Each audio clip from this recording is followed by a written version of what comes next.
Hello, it's JP. I want to talk a little bit about electric storms, thunder and lightning. We're coming into summer camping. And actually, we're pretty far into summer camping. A lot of us are out already. A lot of you are out. Uh, but being in a thunderstorm is fun, I guess. Lightning all around is pretty fun, but it's very dangerous. A lot dangerous than maybe we perceive a little bit. The lightning, it can heat the air up to 54,000 degrees. The sound that we hear is as that little explosion as it goes through the air. Not little; it can be pretty big. But I want to talk to y'all about that. How dangerous it is. You can get hurt pretty bad. I personally know someone that was struck by lightning a few years ago, and it got her right on the frame of her glasses, and killed her instantly, of course. But her husband, that was 10 feet away, was knocked to the ground, and he was unconscious for about 5 minutes. He was okay. They rushed him to the hospital, and turns out he was all right. But something that you just don't expect. Granted, someone getting hit directly by lightning is pretty rare, but it does happen, and I'm here to attest to that. So, in our RVs, when we're out camping, the lightning is looking for a good ground, obviously, and it's looking for the highest part that it can find to discharge itself. Trees are not a safe place to be, especially wet trees. You've seen movies and pictures of trees exploding. All that actually does happen.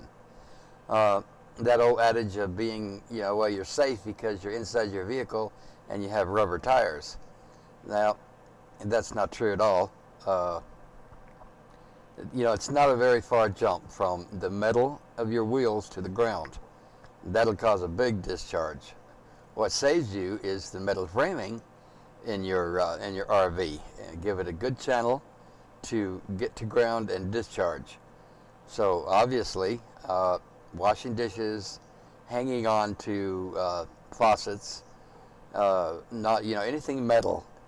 Excuse me. Anything metal is not a very safe thing to be around. Leaning against the windows, obviously. We've all heard the same stories over and over, but it still remains true. And so the best thing to do is get out of the area if you can. Remember that if you hear thunder, you're at risk for being struck by lightning. The thunder is, of course, the lightning. So it's the noise that it makes. The closer it is, the more dangerous it is. And so if you can, get out of the area. If you're stuck in it, try not to be the tallest thing around. Especially if you're, like on foot, out in a meadow. Best thing you can do at that point, if it's really bad around you, is lay down flat on the ground. Like I said, the lightning is looking for the tallest thing that it can find. So you make yourself as much, pretty level to the ground. You're not safe by any means, but there's a less chance that you'll get hit directly. You might get some residue if it hits close to you. I remember when I was a kid that we all thought it was fun, and it was funny, to go out and stand around in the thunderstorms and watch the lightning until one day we were out in the front yard. Excuse me again.